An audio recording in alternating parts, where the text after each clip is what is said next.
Let's focus on now, first of all, before we go back. How robust is the system now compared to how robust it was when the attacker found the vulnerability? I think robust is maybe a word I wouldn't focus on. I think in terms of, there is still a lot of legacy technology in the health sector. That is going to take some time to address. I would say in terms of the defense mechanisms we have, we are much better. So at the time of the attack, we didn't have 24/7 security operations. We didn't have continuous monitoring. We have all that now. So we are defensively in a better posture, but there's still a lot of work to be done. And one of the things one of the first things I did when I came into my role was actually trying to address the investment and governance required from a cyber perspective. So that was actually working on an investment case and laying that to government and say, this is actually what we're going to need over a number of years, because this can't be fixed in 1 year. We are better, but we need to continue to invest. This is a continuous game. You know, they get better, we need to respond. But it's a prime example, and we talked a lot about it earlier, of it's hard to justify the spend until something goes wrong in cybersecurity. It's pushing an open door, I'm guessing now, because we never want to go back to where we were. I'm presuming it's easier for you to go in and say, we need to spend this amount or that amount, or we need to upgrade this system, or there's a vulnerability there. Please say it's gotten easier. It's gotten easier. I think there's a question of quantum, of how much, because it is public money.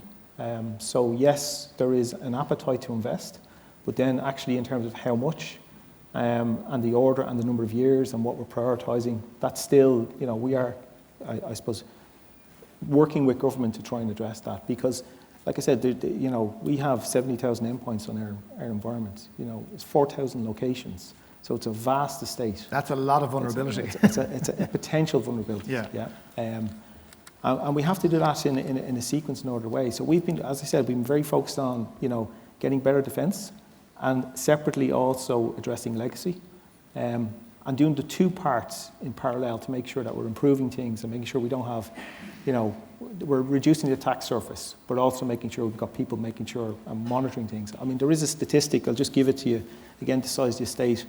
With the monitoring we have in place, in 12 months, we've had 46,000 alerts across the environment. 46,000? Wow. Of those 46,000, about 1,200 of them would we categorize as priority alerts, and 200 of those approximately turn into investigations. So I say, are we better prepared for cyber attack? We are under constant attack, but actually we're in a better position to identify them and contain them. One of the things, before I move on to the rest of the panel, that has come up time and time again is empowering people throughout the chain to report up without fear of getting into trouble going, I think this is an issue. Has that helped your cause? And are people more likely now to go, this didn't look right to me, I didn't click on it, but I'm sending it to you out of alarm? Absolutely. One of the things we've done, we have phishing campaigns every 2 months, and again, this is 90,000 people. I can tell you the amount of calls that come to the call centre, flooding them saying, I think this is a phishing. And we're like, happy days, that's great, right? Because people are more aware now. And if we look at the statistics of the people clicking through, we're lower than the industry average. I think the industry average, you know, everyone has different stats, but the one we're looking at is about 12% will click through, despite you've trained them. We're lower than that at the moment. But we need to keep doing it. But actually, we tend to overwhelm the people on the service desk.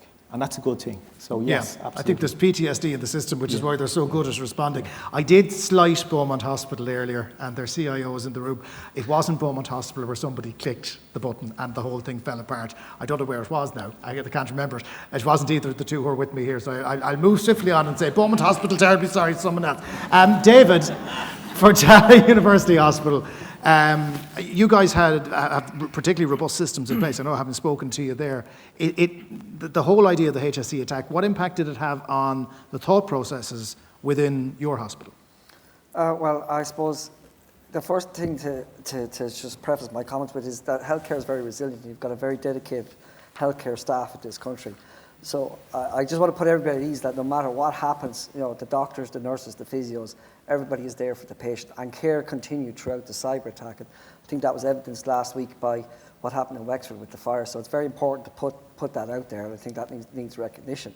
In terms of the thought process, yes, it certainly heightened the awareness within the organisation, but also that is not an IT problem. It was mentioned earlier that the attack vectors are changing, and you've seen this. There are examples around the world where they are targeting medical devices. So they're not coming in the straight front door. They're coming in through IoT. Exactly, aren't they? Yeah. and they're also coming in through your third-party suppliers. So like if you look at the Target hack a few years ago, they came in through, I think it was a building management system provider, and they were there gathering credit card data, I think for approximately 6 months. So what it's done is why we, and I think you had the analogy earlier, and it's a bit like, if anybody remembers, we were going 80s, Get Smart, and the number of doors. This is our 6th pop culture reference from the 80s. Young people, look it up. So you take the number of doors he used to walk through when it was at. So we strengthened the front door. So all they've done now is they're going in the back door, they're going in the window, they're going in the side door. So what it's done is certainly create that awareness that we need to look beyond IT and look at our suppliers, look at our partners, look at our medical device suppliers, and further strengthen those areas. But because of the passage of time and the return to normality, we forgot that this happened in the middle of COVID as well. So the hospital system was already under pressure. You guys, to be fair, in Tallaght, you had a whole new transformational program that was continuing. You were opening up a new outpatient facility, which has done tremendous things. But did any of that stop by necessity? Or did you just have to keep ploughing on? It stopped for a short period of time. I think for us it was about 6 weeks, just in terms of what we had to do, because we just wanted to make sure. But no, like healthcare, as I say, is very resilient, and we're used to crisis management, and you have to see the patient. So, healthcare doesn't stop. It's a 24/7, 365, industry. It's demand driven. You don't know what's coming through your door. 70% of our activity comes through our ED department.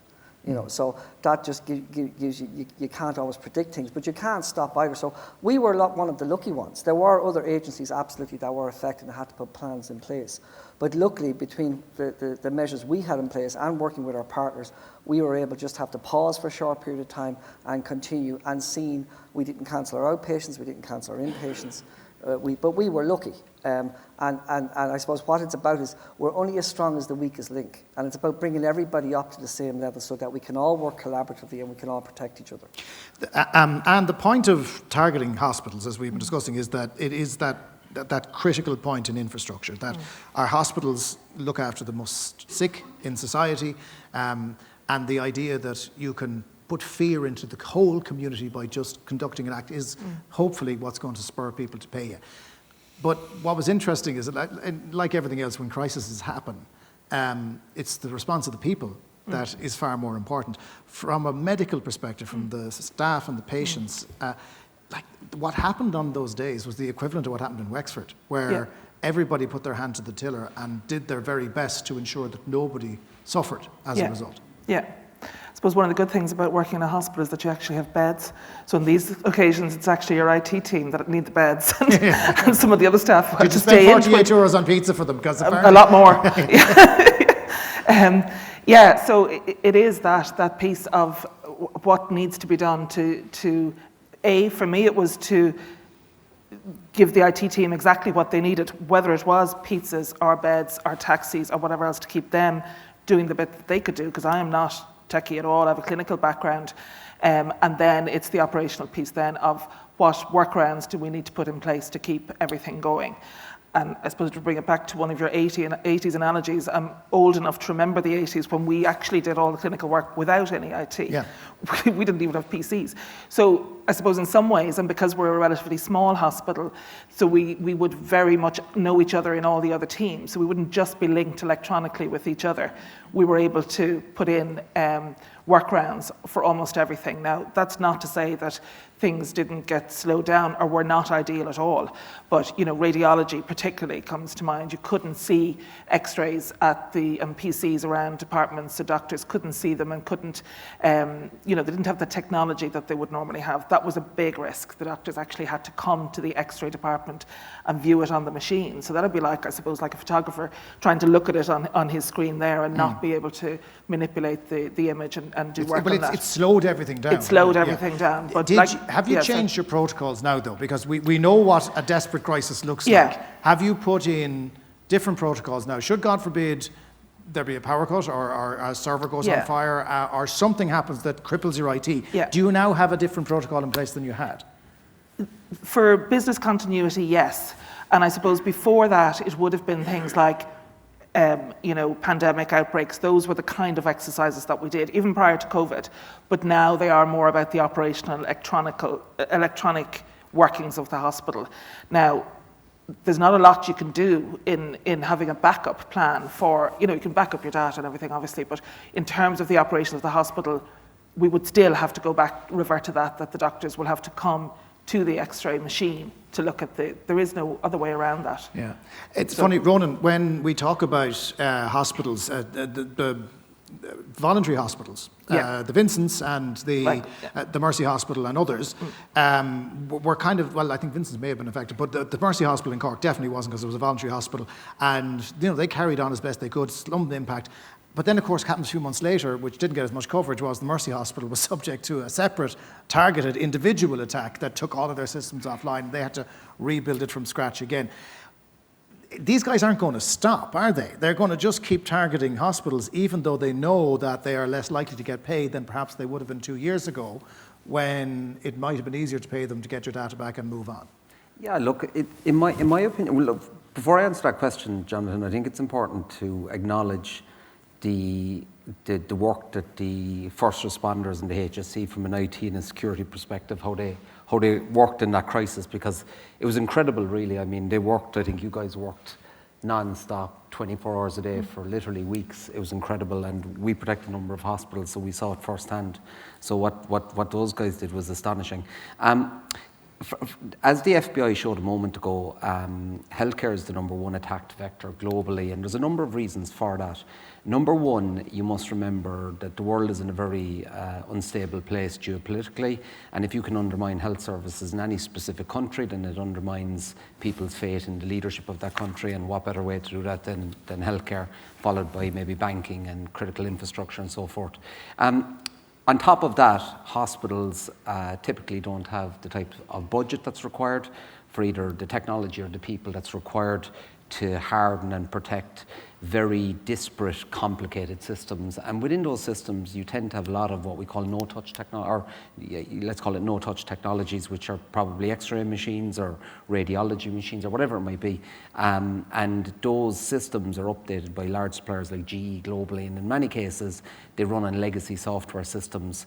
And for hospitals to go and to segment them successfully within their network and air gap them and all that good stuff, it's huge investment, it's complicated, there's a lack of resources, their primary job is to deliver care in an unbelievably stressful environment. And lots of people think, look, we're healthcare, we're, as the guy said earlier about the pediatric hospital in Massachusetts, are they really going to attack us? And the answer is yes, because it serves a number of purposes, from destabilization of democracies to potentially getting ransomwares paid, more so if it's a private hospital. So they're going to continue, and I think it's going to probably exacerbate over the coming months and years. I suppose, John, against that backdrop, look, we've a lot of information that we know about the cyber attack that was impacting the HSE. Is there anything that we haven't heard of at this point? Are you still learning about it at this point as we move on?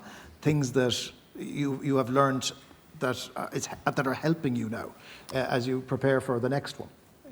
I think we're learning from what's happening elsewhere, and we're learning from what's happening in our environment, because, as I said, there are still probes and attempts to infiltrate the infrastructure, and we're continuously keeping up to date. I think it's not just what's happening to us, but we do have partners now that are actually telling us about new actors, new vulnerabilities, and we're addressing that and we're incorporating that. So it is a process of continuous learning and improving. I would just to the points that Ronan made about the team.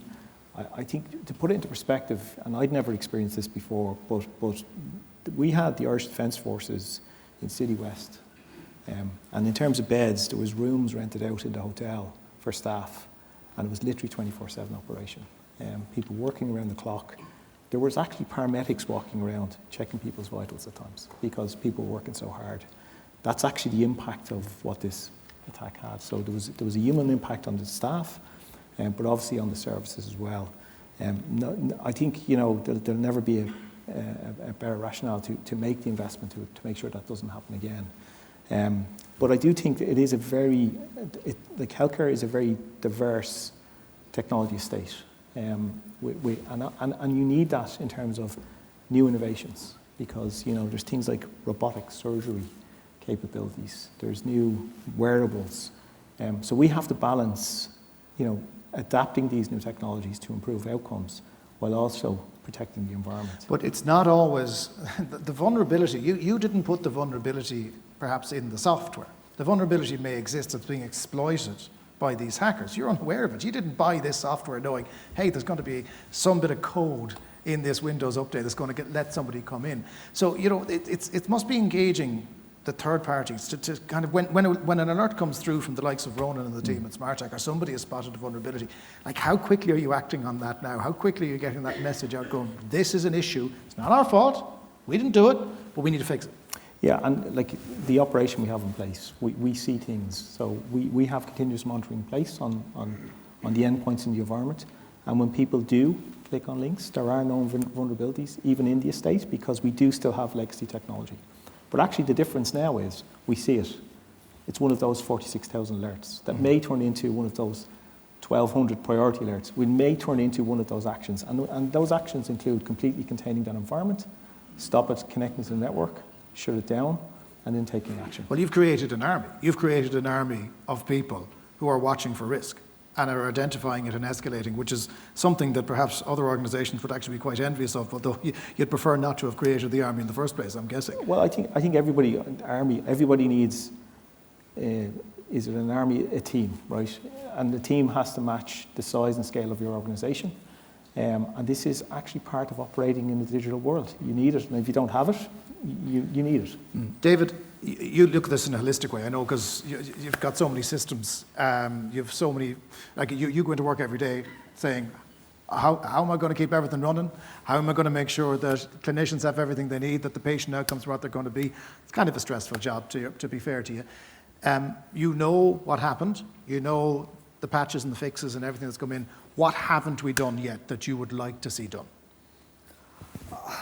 Gee, that's a huge question, because, as I said earlier, the attack vectors are changing so much. I like everything, I think there's room for continuous improvement. I do think, and John has touched on it, there is definitely additional investment needed. As I said earlier, we're only as strong as our weakest link. So, if you look at healthcare, like under the NIST directive, we're designated as an OES, operator of essential services. So there are definitely areas for investment. So we certainly need, and government and HSE and Department of Health need to continue that investment to ensure that we continue to strengthen the defences. Ongoing education, we've touched on people.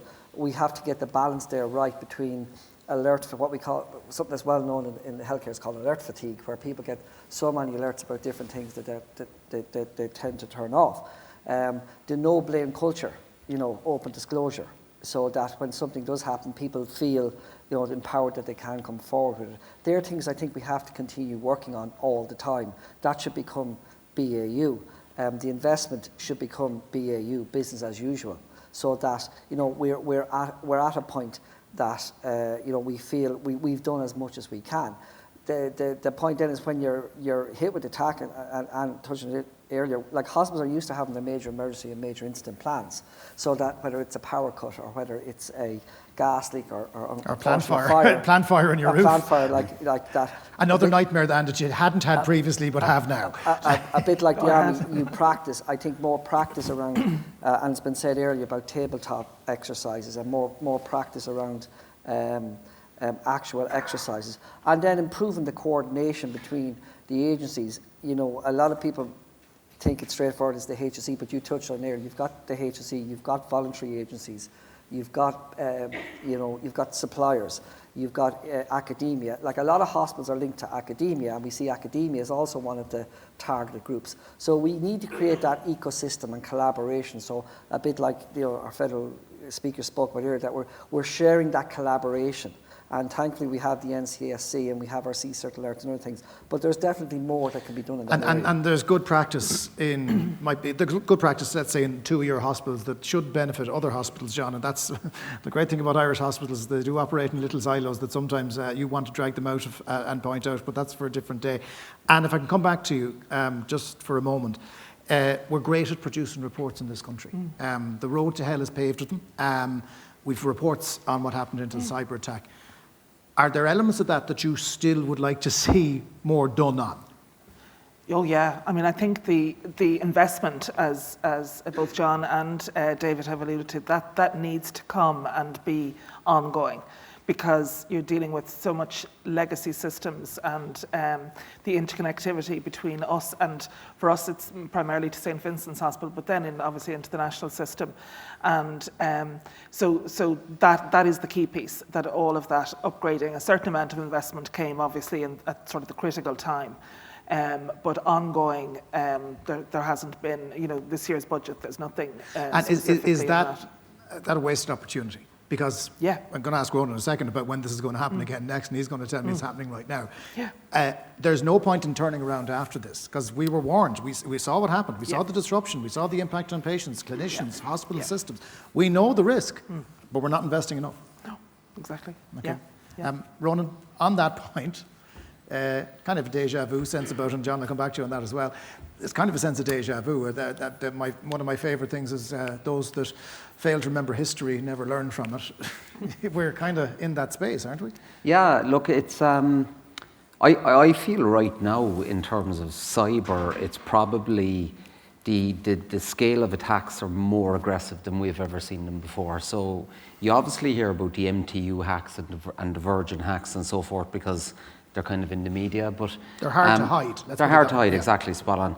Below the surface, I mean, there's hundreds of these happening. There's 500 ransomware attacks in France in the last month, for example. You're getting more high-profile vulnerabilities with, products like VMware and ESXi and legacy technologies that are presenting challenges. So this isn't a one-off solution. It's a continuous problem. As far as healthcare goes, as the guys from the FBI showed, it's the #1 attack vector for the reasons we've spoken about. And in my mind, there's 3 key areas. There's obviously the implementation of the 24/7 monitoring and so forth. And John's done a good job, alluding to how they're getting better at doing that.